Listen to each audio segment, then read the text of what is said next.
कहानी आई है, छोटी सी सीख किरदारों की भीड़ में एक कहानी आई है। बचपन से लाड में जिए, ममता की छांव में पले एक ऐसे शख्स के किस्से लिए ये कहानी आई है। नशे की हैवानियत से रूबरू करा जाए ऐसे यार के किस्से लिए ये कहानी आई है। प्यार को एक नया आयाम देने आपके पास खुशियों की एक ऐसी ही कहानी आई है। तो आइए मिलते हैं अपनी इस कहानी से जस्टिस जगदीश प्रताप के सुपुत्र शौर्य प्रताप से। हैप्पी बर्थडे शौर्य।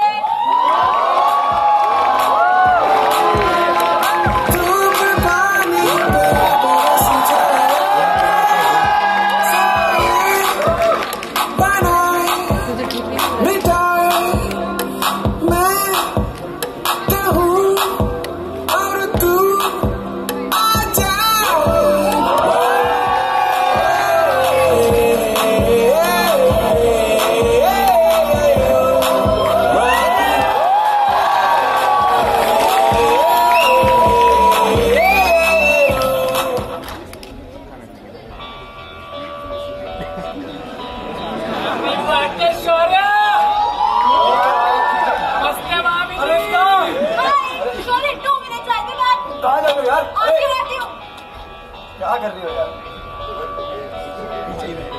क्या है ये? ड्रग्स? तू फिर क्या था रज़ाक के पास?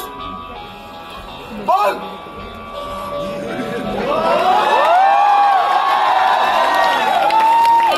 क्या कर ले? आज दिमाग खराब है क्या तेरा? ये सब कुछ तो इलीगल है ना? और पुलिस? है ना तेरा बाप जस्टिस जगदीश प्रताप सिंह बचालेगा। खराब है क्या तेरा? पापा क्या बचाएंगे? पापा तो यहाँ के बहुत बड़े जज है ना, और वैसे भी वो इन सब चीजों के सख्त खिलाफ है। और अनुष्का वो क्या सोचेगी मेरे बारे में? अनुष्का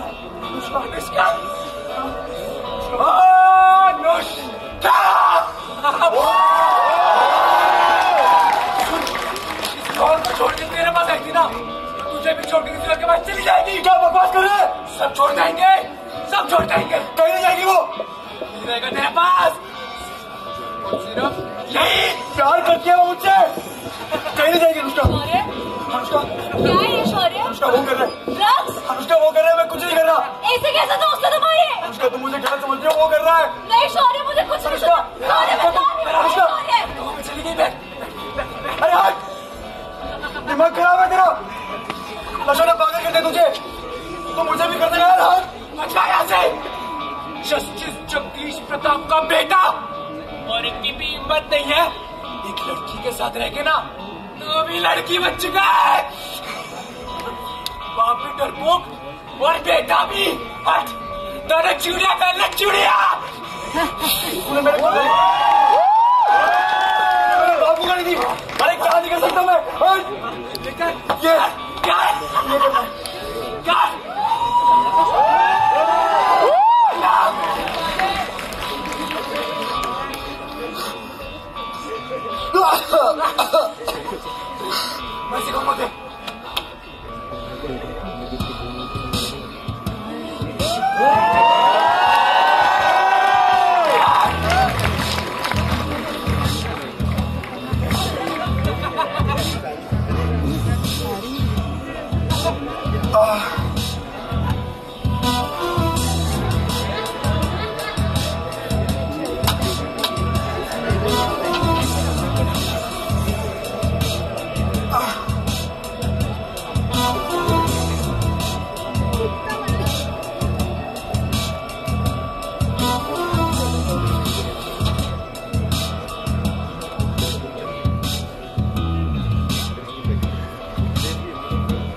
मालिक मान ले दो मुझे, मालिक मालिक मुझे मान ले दो मालिक।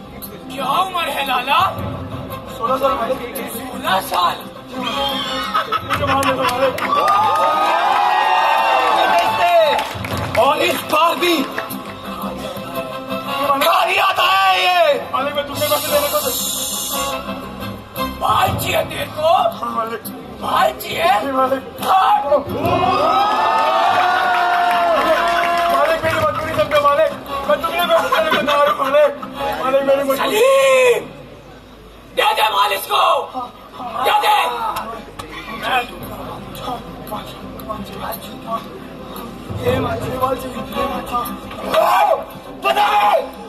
बता इस माल को तुझ तक पहुंचाने में कितनी मेहनत लगती है, और तू चाहता है कि मैं तुझे पैसे ही दे दूं, पैसे ही दे दूं तुझे। हर चीज की कीमत होती है लाला, हर चीज की। मालिक मुझे मार दे दो मालिक। मालिक मेरे पास पैसे नहीं बचे मालिक, मजबूरी समझो मालिक। मालिक मैं मार के कुछ भी कर सकता हूँ। कुछ भी करेगा? मैं मार के कुछ भी कर सकता हूँ कुछ भी करेगा। मैं मार के कुछ भी करने का जा रहा हूँ मालिक। मालिक मैं कुछ भी करूँगा मालिक। मार दे रसाद मियाँ को, मार दे मुझे। मालिक के साथ में मालिक, मालिक के मामले में किसी को मार नहीं सकता मालिक, कुछ और किसे मार लो मालिक, मैं किसी को मार नहीं सकता मालिक। मालिक ये मारेगा मुझे, मालिक ये।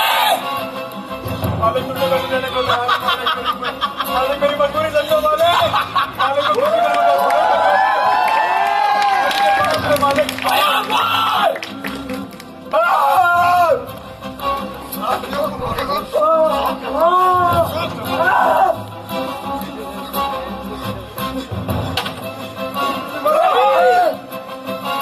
जिगरा है लाले में, जिगरा है।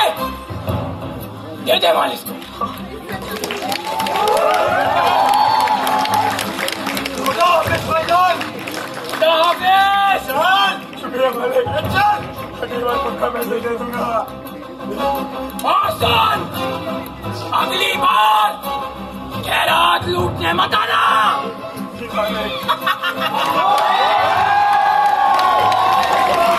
उसके अंदर की इंसानियत और प्यार की जगह उन ड्रग्स ने ले ली थी, जिन हाथों में किताब और कलम होनी चाहिए थी, उन हाथों ने आज हथियारों को अपना लिया था।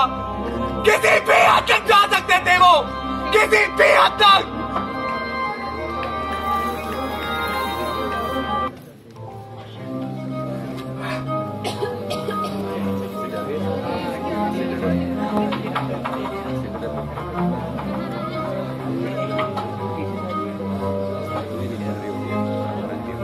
हाँ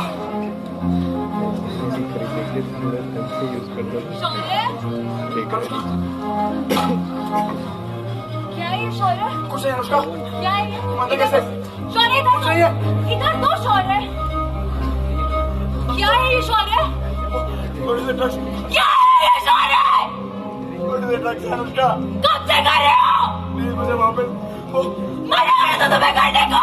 तुम समझ क्यों नहीं रही अनुष्का? पागल हो गए हो तुम। शौर्य ये अच्छा नहीं है, शौर्य ये अच्छा नहीं है। अनुष्का हाँ प्यार करती हो ना मुझसे? प्यार करती हो ना मुझसे? हाँ शौर्य, मेरी खुशी के लिए कुछ भी कर सकती हो ना? हाँ शौर्य। तो तुम भी करो मेरे साथ।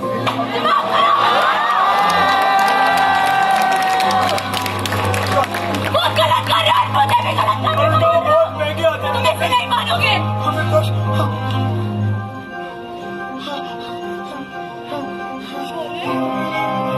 अच्छा नहीं है।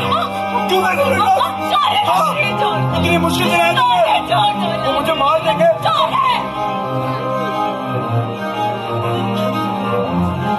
एक तो मुझे मारी और से मेरे लक्ष्मी गई थी।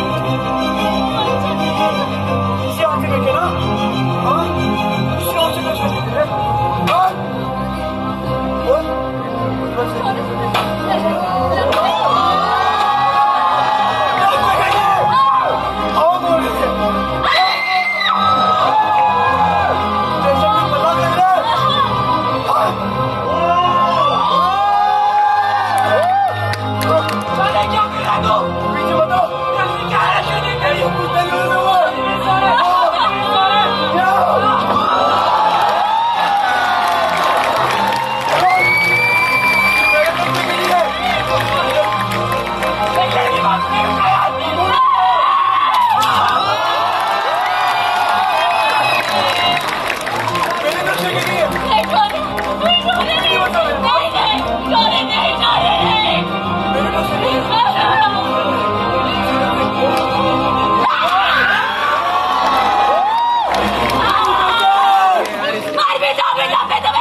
खत्म कर दिए, वो मारने को ढूंढ रहे, कुछ भी नहीं बचा मेरे पास।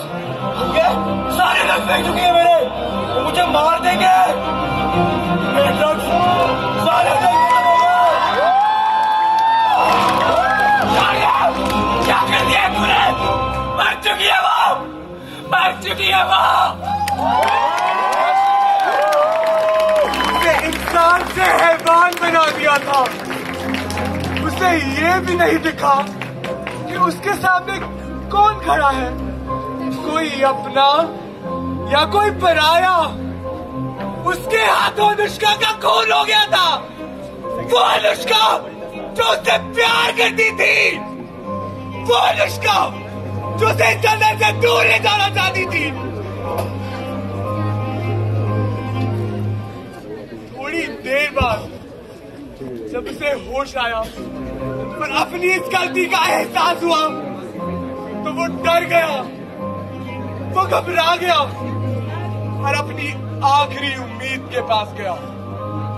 वो आखिरी उम्मीद थी उसके पिता। पापा, पापा, पापा, पापा, पापा मैंने मार दिया उसे। पापा सॉरी बेटा, मैं काम कर रहा हूँ। पापा मुझे बचा लो। पापा कमरे में जाओ। पापा मैंने उसे मार दिया। पापा वो मुझे पकड़ के नहीं देंगे। पापा, पापा क्या बकवास कर रहा है तू? मुझे बचा लो पापा। अपने बेटे को अंदर लेके जाओ। नहीं पापा, मैं मार दिया। मैंने मजाक नहीं कर रहा। अनुष्का मर चुकी है, मैं मार के आया। पापा मुझे बचा लो। पापा, पापा मैंने मार दिया। मुझे जेल नहीं जाना। पापा मुझे जेल नहीं जाना। क्या बोल रहा है तू? पापा क्या हालत में रखी है तूने अपनी? मैंने मार दिया। थोड़े से ड्रग्स थे पापा और अनुष्का को मार दिया। पापा, पापा मुझे बचा लो। मुझे जेल नहीं जाना। पापा, पापा छोड़िए, छोड़िए, लेके जाओ। मुझे पापा मुझे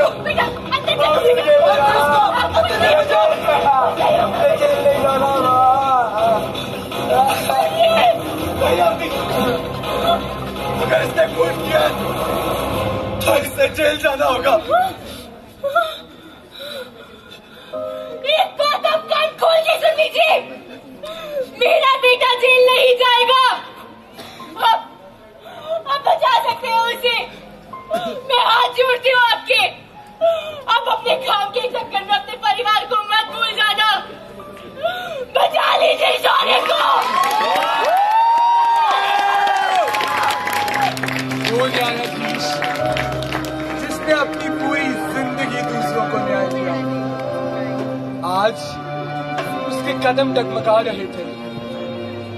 वो न्यायाधीश जो न्यायाधीश की हैसियत से नहीं, एक बाप की हैसियत से उस अदालत में कदम रखने जा रहा था। वो न्यायाधीश जो अपनी जिंदगी का सबसे कठिन फैसला लेने जा रहा था। जज साहब, जस्टिस जगदीश प्रताप सिंह, आपसे बात कर रही हूँ मैं सर, आपसे।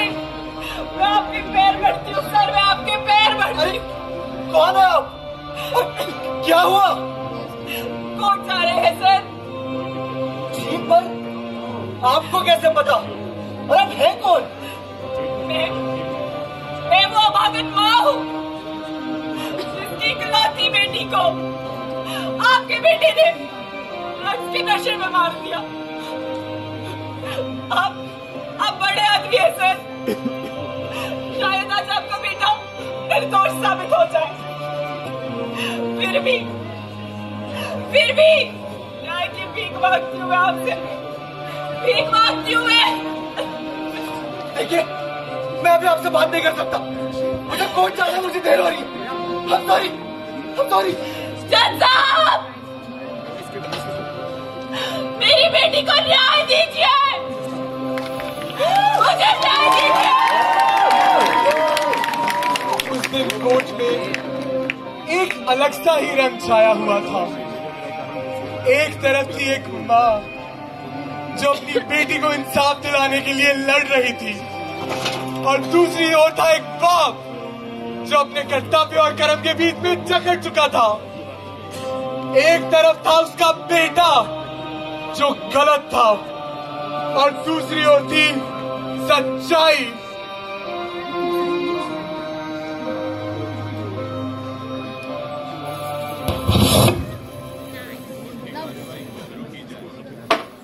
हाँ, तो justice Jagdish Pratap Singh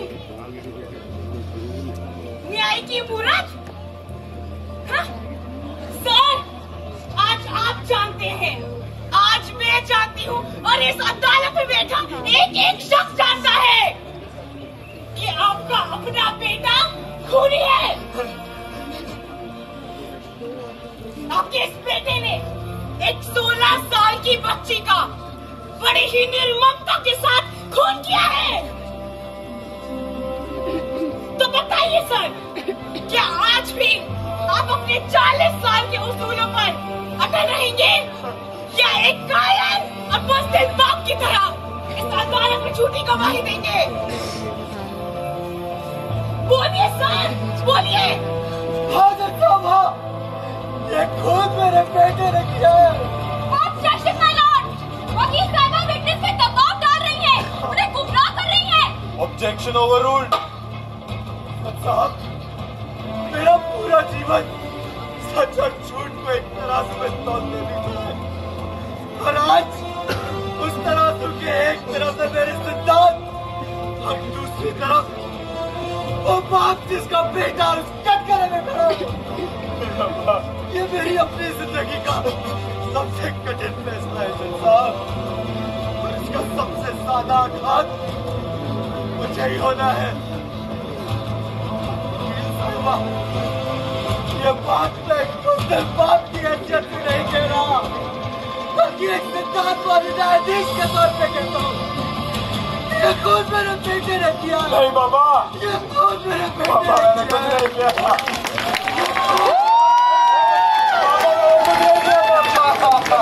order, order.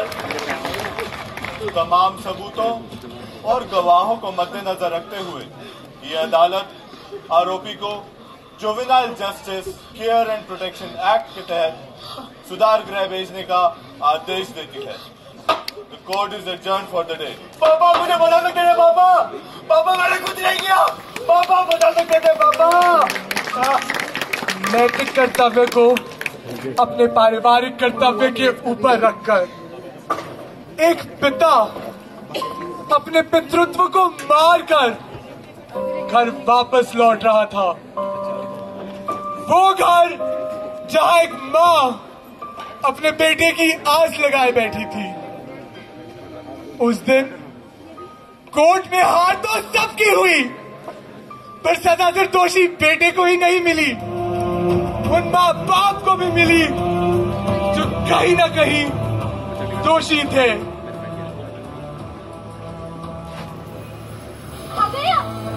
शौर्य कहाँ है? कहाँ है शौर्य? आप बोलते कि नहीं? कहाँ है मेरा बच्चा? हाँ, कहाँ है शौर्य? नहीं आया है वो। उसे उसके किए की सजा दी जा चुकी है। सजा? किस बात की सजा? आप मजाक करें ना मेरे साथ? बोलिए ना, कहाँ है शौर्य? कहाँ मेरा बच्चा? कुछ बोलेंगे? उसे 5 साल के लिए जुवेनाइल करेक्शन सेंटर भेजा जा चुका है।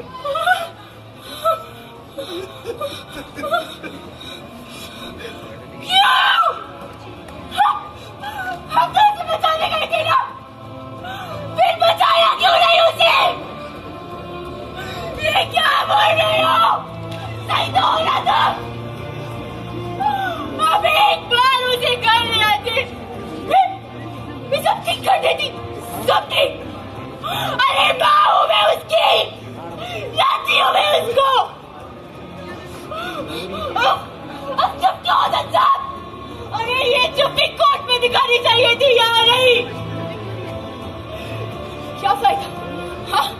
अरे क्या फायदा हुआ तुम्हारे जादूनी का? जो कानून की सीधी जाती मूरत अपने बेटे को भी कानून से नहीं बता सकी, बोलते क्यों नहीं? क्या फायदा हुआ? क्या फायदा हुआ?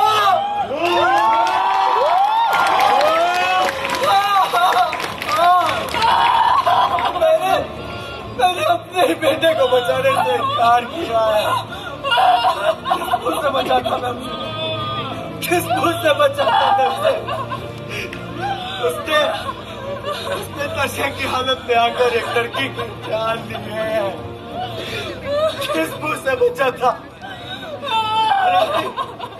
माफी तो मैं एक चोर को दे सकता हूँ ना, एक कातिल को आगे किस बात की माफी, किस बात की?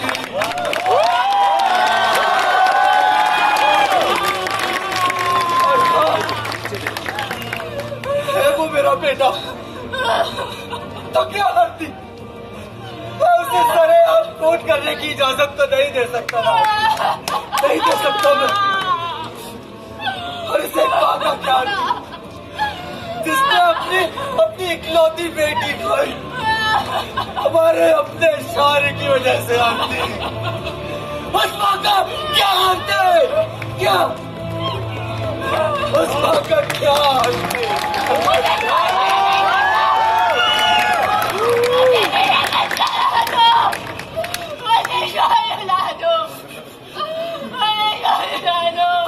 से मिलना मैं तुम्हें दिखाता हूँ सरकार।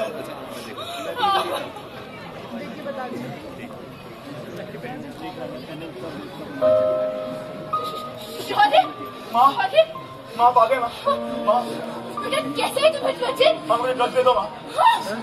माँ मुझे सब दवाई देते हैं माँ, ड्रग्स कोई नहीं देता माँ। माँ आप दे दो माँ। क्या बोल रहे तू?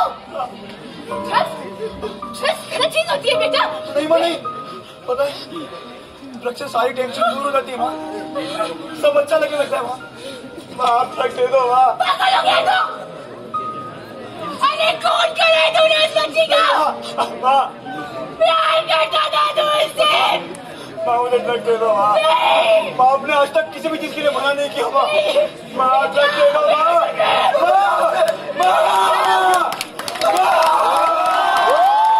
शौर्य ये सब नहीं करो शौर्य, ये अच्छा नहीं है शौर्य। ड्रग्स गलत चीज होती है बेटा। क्या करके आया है तू? खून करा है तूने इस बच्ची का। शौर्य छोड़ दो, लग रही है शौर्य, शौर्य छोड़ दो शौर्य।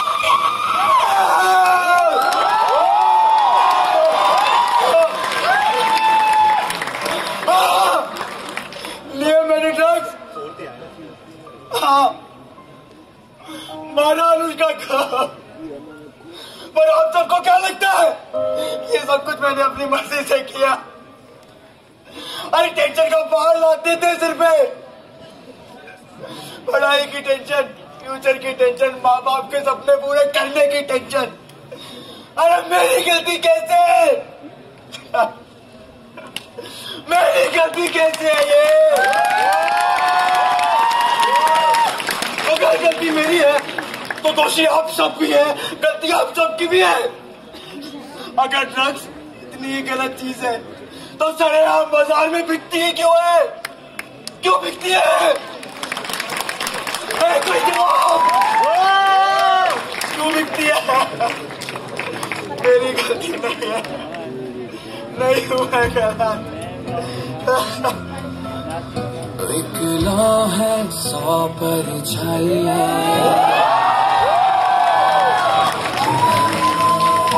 आँखों ने यादें बरसाई है। चाहत की जरा कोई पूछे, कीमत क्या दिल ने चुकाई है।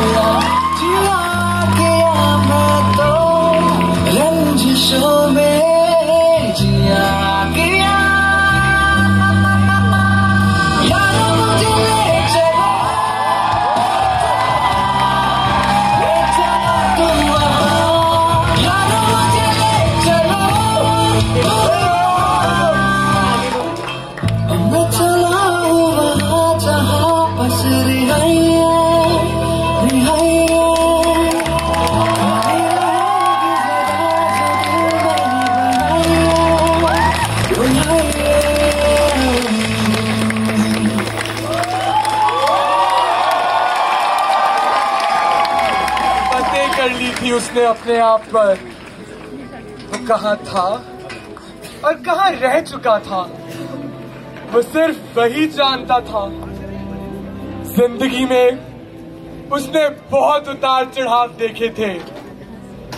20 साल बाद उस शौर्य के पास एक मौका था अपने आप को, अपने माँ बाप को, अपनी मरी हुई अनुष्का को और इस पूरे देश को एक अविस्मरणीय तोहफा देने का।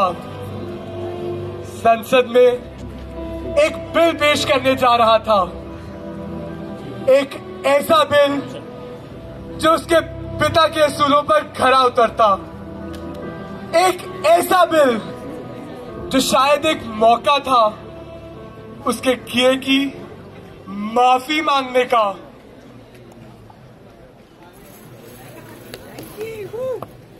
अब नेता प्रतिपक्ष इस बिल पर अपने विचार व्यक्त करें। आदरणीय सभापति महोदय, नेता प्रतिपक्ष की हैसियत से मैं सदन में आप सभी का अभिनंदन करता हूं। हमारा इरादा था कि इस सत्र में फिजूल की बातों की जगह धरातल पर दिखने वाले कुछ काम हो सके, सरकार के नकारेपन को सामने लाकर उस पर बहस हो ताकि कुछ जरूरी काम हो। मगर इन सब चीजों की जगह आज हम माननीय शौर्य प्रताप सिंह के नशा मुक्ति बिल जैसे छोटे मोटे बिलों पर चर्चा कर रहे हैं। ये जवान और नए चुनकर आए सांसद कुछ ज्यादा ही उत्तेजित हो रहे हैं और ऐसे बिल पेश कर संसद का कीमती वक्त जाया कर रहे हैं। नशे की समस्या मैं समझता हूँ कुछ ऐसी भी विकराल नहीं हो रखी है कि इस पर तुरंत से कोई विधेयक पारित करने की इस वक्त आवश्यकता है। इसलिए मैं आप सभी सांसदों से यह अनुरोध करना चाहूंगा कि ऐसे बिलों को भी दरकिनार किया जाए ताकि कुछ जरूरी काम हो। नहीं तो जनता के सामने वही कहावत चरितार्थ होती है, खाया पिया कुछ नहीं और गिलास तोड़ा 12 आना। अब के संरक्षक को अपने विचार रखने का मौका दिया जाता है। आदरणीय सभापति महोदय, अब तक इस बिल पर काफी बढ़िया चर्चा रही है और काफी सारे तथ्यों से इस सदन को अवगत कराया गया। अब तक की चर्चा में इस बिल को कुछ समर्थन तो मिला है, पर इसके खिलाफ भी काफी सांसद खड़े हुए और यही बात मेरी समझ के परे। कुछ तथ्य है सभापति महोदय जो मैं इस सदन के सामने रखना चाहता हूँ। आज से 10 साल पहले तक इस देश में मात्र 30 लाख लोग नशावृत्ति के शिकार थे, जबकि आज हालत ये है कि नारकोटिक्स कंट्रोल ब्यूरो के पास कोई ठोस आंकड़ा भी नहीं है। हर दिन नशावृत्ति के शिकार 10 लोग डिप्रेशन के कारण आत्महत्या की कोशिश कर रहे हैं और इनमें से ज्यादातर देश का युवा वर्ग होता है। माननीय नेता प्रतिपक्ष कहते हैं कि ये बिल एक युवा नेता की महत्वाकांक्षा को पुलिंदा है, पर नहीं, मैं कहता हूं ये बिल इस देश के युवा वर्ग के लिए श्वेत पत्र साबित होगा जो नशे के दलदल में फंसे युवाओं को बाहर निकालने में कारगर सिद्ध होगा। माफ कीजिए, मगर आज इस बिल पर हो रही चर्चा और उसके बाद होने वाला वोट सांसदों का अधिकार ही नहीं, उनकी नैतिक जिम्मेदारी है। ये जिम्मेदारी है इस देश के युवा के प्रति, इस देश के भविष्य के प्रति और इस देश के संविधान के प्रति। अध्यक्ष महोदय, मेरा जीवन एक खुली किताब है। माफ करिएगा सभापति महोदय, पर मुझे शर्म आती है कि आज एक हत्यारोपी द्वारा हम सभी को यहाँ नैतिकता का पाठ पढ़ाया जा रहा है। आज के दिन मेरे 35 वर्ष के राजनीतिक जीवन में एक काला अध्याय सिद्ध हो रहा है। सांसद महोदय कहते हैं इस देश के युवाओं के प्रति हमारी नैतिक जिम्मेदारी बनती है, मगर मैं कहता हूँ बड़ी देर कर दी मेहरबान आते आते। यही बिल कुछ वर्ष पहले आया होता तो सांसद महोदय उस अबला की इतनी निर्ममता के साथ हत्या न कर पाते और शायद सांसद महोदय की उपस्थिति का आज हमें सौभाग्य प्राप्त न हो पाता। माननीय नेता प्रतिपक्ष भी जानते हैं कि मेरा जीवन एक खुली किताब रहा। हाँ, मैं मानता हूँ मुझसे अपराध हुआ, पर मैंने उसकी सजा भी तो काटी। मैंने अपने पिताजी से सीख ली है कि काम में भावुक होकर निर्णय नहीं लिए जाते। ये बिल आज की जरूरत है, इसलिए मैं सदन के सामने रख रहा हूँ। अपने निजी जीवन को लेकर मैं कोई सफाई नहीं। अरे क्या सफाई दीजिएगा? क्या सफाई दीजिएगा? फोन किया है आपने, कोई चिरौंजी की बर्फी नहीं चुराई है 14 मिष्ठान भंडार से। और इस तरह सदन में अपने पिताजी का नाम उछाल रहे हो। जस्टिस जगदीश वो ना होते तो वो भी नशे का सेवन कर आप कहीं न कहीं खून कर रहे होते। नेता विपक्ष संसद की गरिमा रखे। इस तरह सदन में अपने पिताजी का नाम उछालकर उनकी गरिमा को ठेस मत पहुंचाइए और अपने दोहरे चरित्र का नमूना मत। नेता विपक्ष संसद की गरिमा बनाए रखे। 20 साल हो गए उस दिन को जब एक लड़के ने नशे में धुत होकर अपने ऊपर आपा खो दी। 20 साल उस लड़की की मौत को हो चुके हैं जिसकी उस दिन कोई गलती नहीं थी, पर फिर भी उसने अपना सब कुछ खो दिया। 20 साल एक बाप को अपने जीवन का सबसे मुश्किल फैसला लिए हो चुके हैं। वो बाप जिसने न्याय में नैतिक सिद्धांतों को नहीं परिवार कर उस दिन क्या हुआ आप उस बात से तो अवगत हैं, मगर उस दिन के बाद हर पल उस लड़के पर क्या बीती कि आपको उसका अंदाजा मात्र भी है। उस बाप पर क्या बीती जिसने अपने सिद्धांतों अपने आदर्शों का पालन करते हुए अपने बेटे की नेक प्रक्रिया के हाथों आहुति दे दी। ये कहानी किसी और की भी हो सकती थी, पर उस मुश्किल वक्त में शायद उनके पास मेरे पिता की सीख उनके सिद्धांत न हो सके। ये बिल हमारे भविष्य को सुरक्षित और सशक्त करने के लिए आज की जरूरत है। जिस आने वाली पीढ़ी को पूरे विश्व को राह दिखानी है, उस पीढ़ी का भविष्य गिरा आपके और समाज के हाथ में है और वो वक्त है आज। ये बिल उस वक्त होता कि शायद मुझे जिन चीजों से गुजरना पड़ा मैं उनसे बच जाता। मेरे काफी हमउम्र नौजवान उस दर्द से बच जाते, समाज रज़ाक मियां जैसे दीमक से बच जाता, और माफ कीजिए पर आप जैसे बेसुध नेताओं से बच जाता जिन्होंने सिर्फ राजनीति के दबे पर अपने फायदे की रोटियां सेकनी सीखी। मगर ये गलती आपसे हुई है और इस गलती को सुधारने का वक्त है आज। आज आज